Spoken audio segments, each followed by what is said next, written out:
Thar education group चालासर की online classes में आपका स्वागत है, अभिनंदन है। आज हम कक्षा 10 के संस्कृत विषय में संधि प्रकरण की तीसरी जो संधि है उस पर चर्चा करेंगे। हमने पहले दीर्घ संधि, गुण संधि के बारे में पढ़ा। आज हम लेते हैं यण संधि।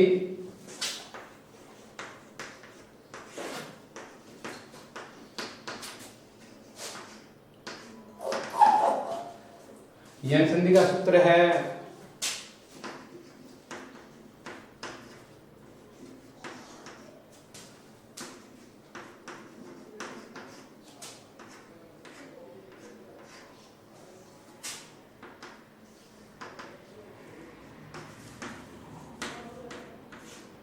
इको यण अचि। ये क्या कहता है? सूत्र ये कहता है कि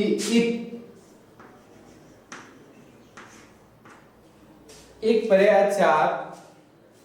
परे अचार यणादेश भवति। कि एक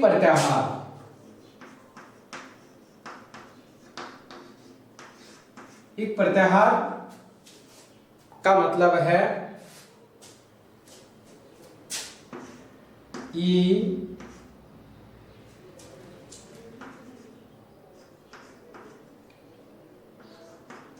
उ री और री। एक प्रत्याहार के बाद मतलब एक प्रत्याहार का नाम लेने का मतलब है कि ये वर्ण आपके दिमाग में होने चाहिए। कौन कौन से वर्ण? ई उ री और ली। इनके बाद में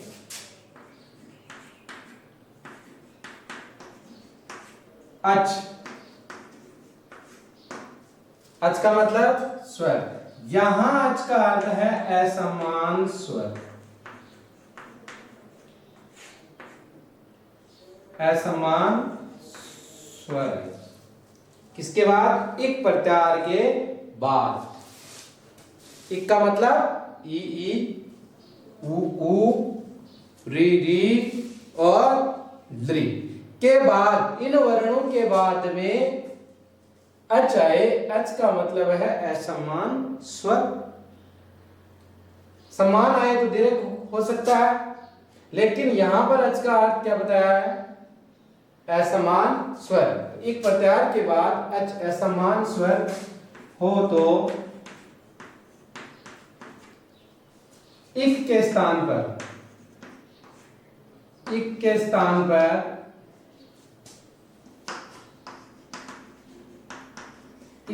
मतलब एक प्रत्याहार के स्थान पर ये जो वर्ण हैं इनके स्थान पर यण आदेश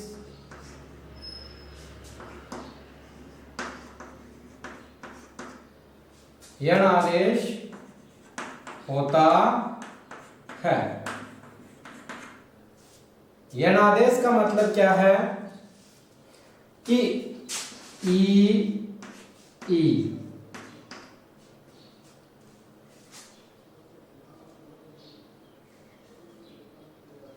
उ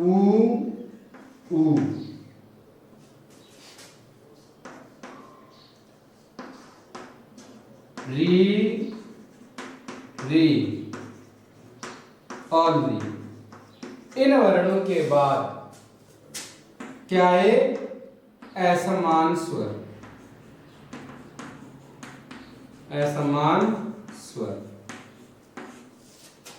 तो क्या होगा? यणादेश।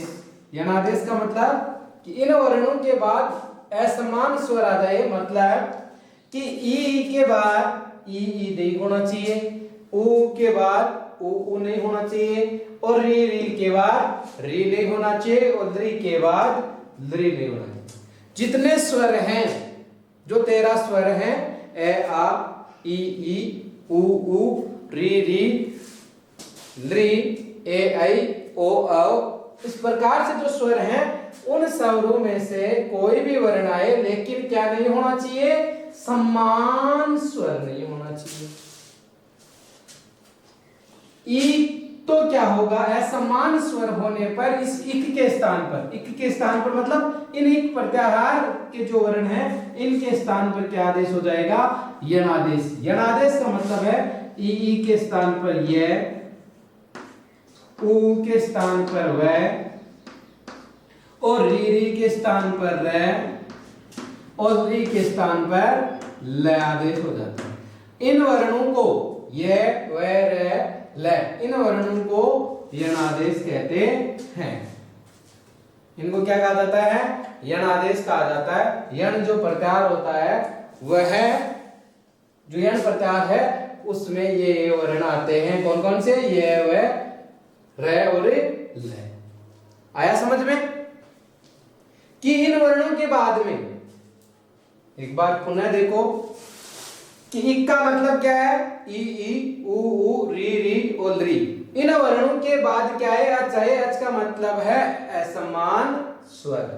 तो इक के स्थान पर मतलब इन वर्णों के स्थान पर यणादेश होता है। यणादेश का मतलब क्या है, ई के स्थान पर ये, उ के स्थान पर वह, री के स्थान पर रह और लृ के स्थान पर ल आदेश हो जाता है। आगे जो स्वर होगा, जो भी असमान जो स्वर होगा उसकी जो ध्वनि है वह इन व्यंजन वर्णों में जुड़ जाएगी।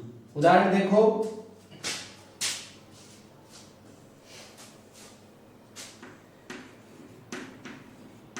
यदि प्लस अपि, यदि प्लस अपि। अब देखो नियम, नियम क्या था कि प्लस का जो निशान है उसमें उस प्लस के निशान से पहले इन वर्णों की ध्वनि होगी, योग होगा। संधि का अर्थ क्या है, योग। तो इन वर्णों की ध्वनि होगी कौन कौन से, ई ई उ ऊ री री। तो ई की ध्वनि आ रही है, नियम लग रहा है हमारा। ई की ध्वनि किससे निकली, द से। आगे क्या आ रहा है, ई के बाद क्या आ रहा है, ए। असमान है या असमान, असमान है। तो नियम लग रहा है कि ई के बाद असमान स्वर है तो क्या होगा, इस इक के स्थान पर, भाई इक के स्थान पर यणादेश होता है। यणादेश ई के स्थान पर क्या आदेश होगा, ये। इस ई के स्थान पर क्या आदेश हो जाएगा, ये हो जाएगा। अब क्या होगा, आगे जो असमान स्वर है उसकी ध्वनि किस में जुड़ेगी, जो वर्ण हमें प्राप्त हुआ है, जो वर्ण हमें प्राप्त हुआ है उस वर्ण में इस ए की जो स्वर होगा असमान, उसकी जुड़ जाएगी ध्वनि। तो क्या बनेगा, ये। यदि आगे ई की ध्वनि होगी तो ई की ध्वनि जुड़ जाएगी, आगे यदि ओ की ध्वनि होगी ओ की ध्वनि जुड़ जाएगी। अब बात करें द, ये द आता है,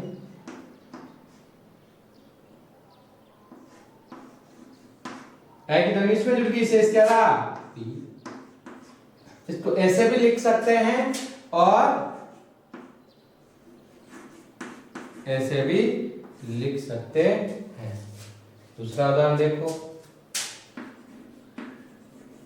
मधु प्लस अरि, मधु प्लस अरि, मधु प्लस अरि। मधु में किसकी ध्वनि है, ऊ की। किससे निकली ऊ की ध्वनि, ध से। आगे क्या आ रहा है, ए। समान है या असमान है, असमान है। तो क्या होगा इस ऊ के स्थान पर, ऊ के स्थान पर क्या आदेश होगा, वह। आगे किसकी ध्वनि आ रही है, ए की, इसमें जुड़ जाएगी वेल। शेष क्या रहा, मैं और री शब्द क्या बनेगा, मधवरी। दूसरा आगे उदाहरण देखो।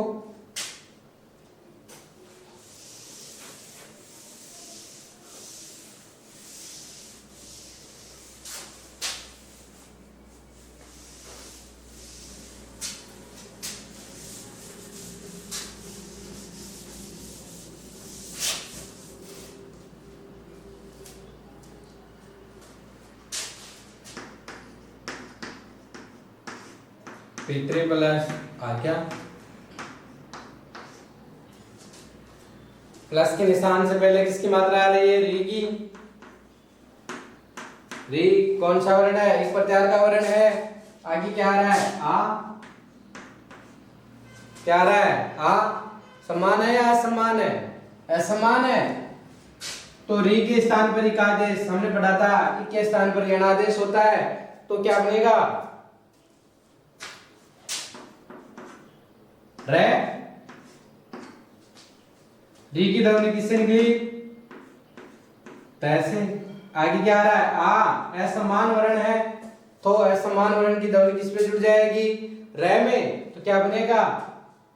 रा। ये क्या है? तय आधा है, ये भी। पित्रा आ गया, ऐसे भी लिख सकते हैं। और तय और रे मिलकर कैसे बनता है? बताया था आपने संयुक्ताक्षर में, तय और रे मिलकर क्या बनता है? रे। आ की ध्वनि है, शब्द क्या बन जाएगा? पित्रा आ गया। है समझ में? आगे देखो, लृ का उदाहरण। लृ प्लस आकृति ही। लृ प्लस आकृति ही। लृ के बाद असमान स्वर क्या आ रहा है? आ। लृ के बाद क्या आ रहा है? आ। तो लृ के स्थान पर क्या आदेश होगा? ल। आगे क्या आ रहा है? आ। दोनों मिलकर क्या बनेंगे? ला। बाकी वर्ण क्या है? कृति। ला कृति। इस प्रकार से यण संधि का जो नियम है वह होता है कि एक प्रत्यार के बाद, एक प्रत्यार का एक बार पुनः देखो कि एक प्रत्यार का मतलब यहां पर है कि ई, उ, री और लृ, लघु और दीर्घ दोनों साथ, या हम बोल सकते हैं ई, उ, री और लृ के बाद क्या आए? असमान स्वर आए। असमान मतलब ई के बाद ई नहीं होना चाहिए, लघु हो चाहे दीर्घ हो, और उ के बाद उ नहीं होना चाहिए। इसी प्रकार री के बाद री नहीं होना चाहिए और लृ के बाद लृ नहीं होना चाहिए। असमान स्वर ई को छोड़ करके शेष स्वर कोई भी आए तो इक के स्थान मतलब ई के स्थान पर क्या आदेश हो जाएगा? यह। उ के स्थान पर वह, और री के स्थान पर रे, और लृ के स्थान पर ल आदेश हो जाएगा। और आगे जो है समान स्वर होगा उस स्वर की ध्वनि हमारे पास जो यह वह रे बनेगा वह है उसमें जुड़ जाए। अन्य उदाहरण देखो, मातृ प्लस आदेश है, री है, री के बाद असमान आ रहा है तो क्या बन जाएगा? री के स्थान पर एक आदेश क्या होगा? रे, और तय और रे मिलकर क्या बनेगा? त्रे शब्द बन जाएगा। मात्रादेश है।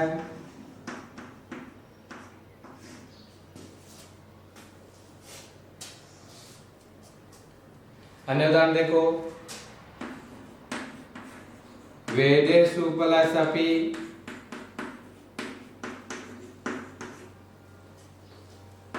सु में किसकी ध्वनि आ रही है? उ की। उ के बाद क्या रहा है? ए। असमान है तो उ के स्थान पर क्या आदेश होगा? वह। शब्द बन जाएगा वेदेषु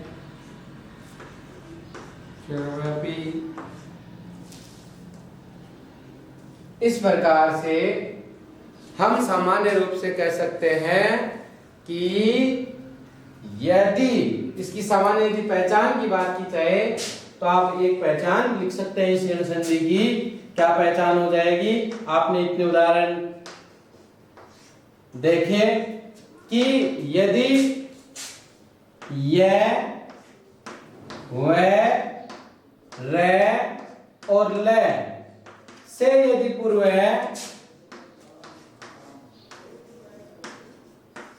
कौन कौन से वर्ण, य, व, र और ल से पूर्व यदि व्यंजन वर्ण हो, व्यंजन वर्ण हो, व्यंजन वर्ण हो तो वहां यण संधि होती है। ये पहचान है, देख लो। वैसे पहले आधा अक्षर मतलब व्यंजन वर्ण आ रहा है, यहाँ पर री से पूर्व नहीं है, यहाँ पर ट्र, र से पहले व्यंजन वर्ण है। ठीक हम कह सकते हैं कि यह व र ल से पहले यदि हलंत वर्ण या व्यंजन वर्ण हो तो वहां यण संधि होती है। अन्य उदाहरण देखो,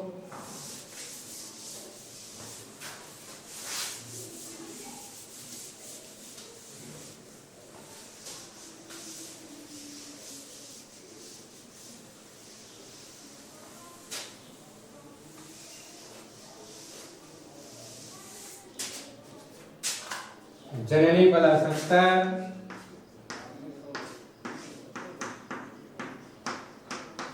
ई के बाद क्या रहा है, दीर्घ ई के बाद ए, तो ई के स्थान पर क्या आदेश होगा, यह, तो सब क्या बन जाएगा, जननेतर।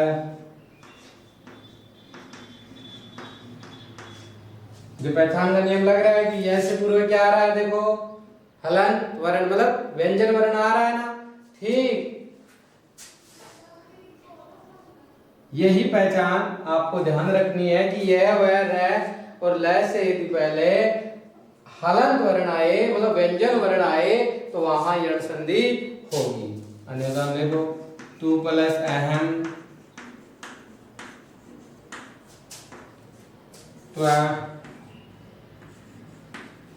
त्वहम, वैसे पहले हलंत वर्ण आ रहा है, ऊ की मात्रा है, ऊ के बाद ए है, देखो नियम लग रहा है, ऊ के स्थान पर हम क्या आदेश कर देंगे, वह, और वह में ए की ध्वनि जुड़ जाएगी और ऊ की ध्वनि किससे निकली, तो ऐसे सब बन जाएगा।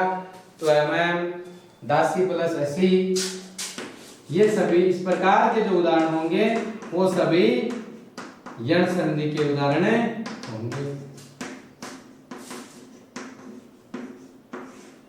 दासेसी,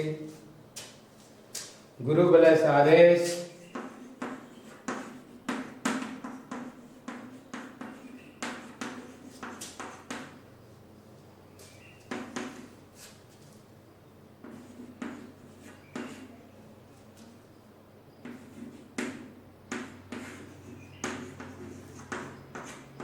गुरु आदेश है,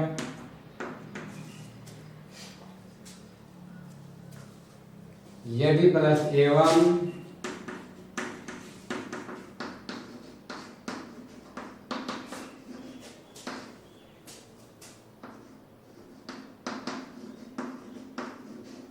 ऐसे भी लिख सकते हैं और ऐसे भी लिख सकते हैं। इति प्लस आसित,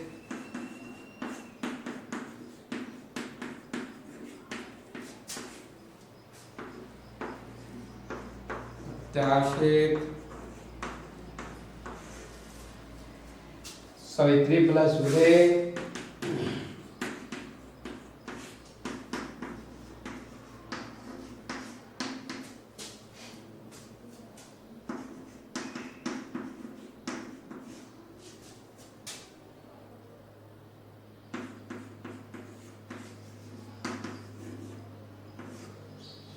त्रे में री की ध्वनि है, आगे क्या आ रहा है ऊ, तो री के स्थान पर क्या आदेश होगा रे, तय और रे मिलकर क्या बन जाएगा त्रे, और री की ध्वनि इसमें जुड़ जाएगी, ऊ की ध्वनि जुड़ जाएगी, शब्द बन जाएगा सवित्रु उदय। छिद्रेषु प्लस अनर्था,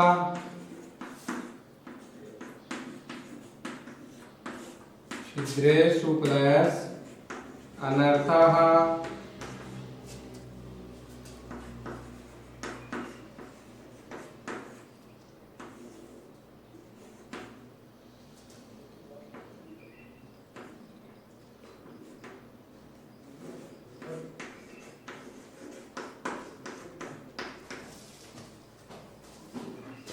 और देखो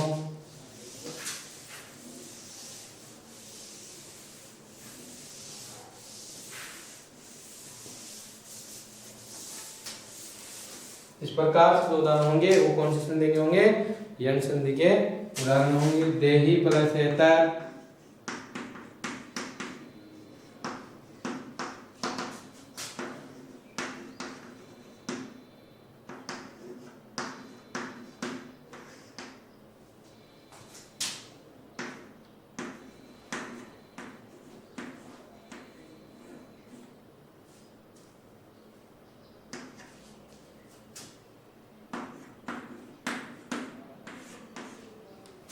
देहीयतर सुबल स्वागतम,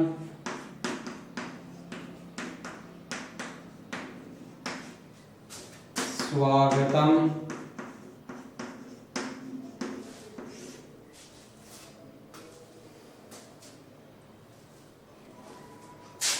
भातृ प्लस उपदेश,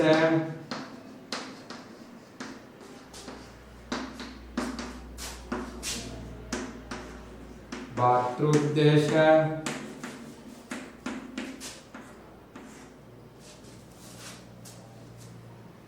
किंतु प्लस अत्र,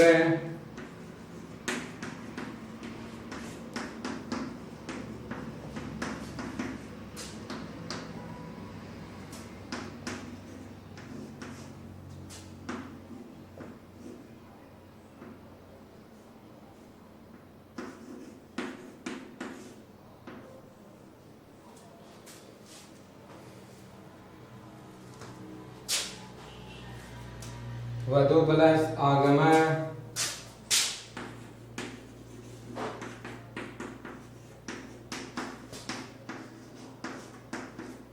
वधुआगम,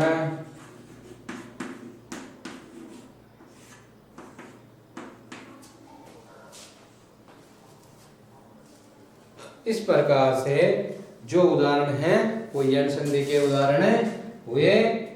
वीडियो अच्छा लगे तो लाइक करना, शेयर करना।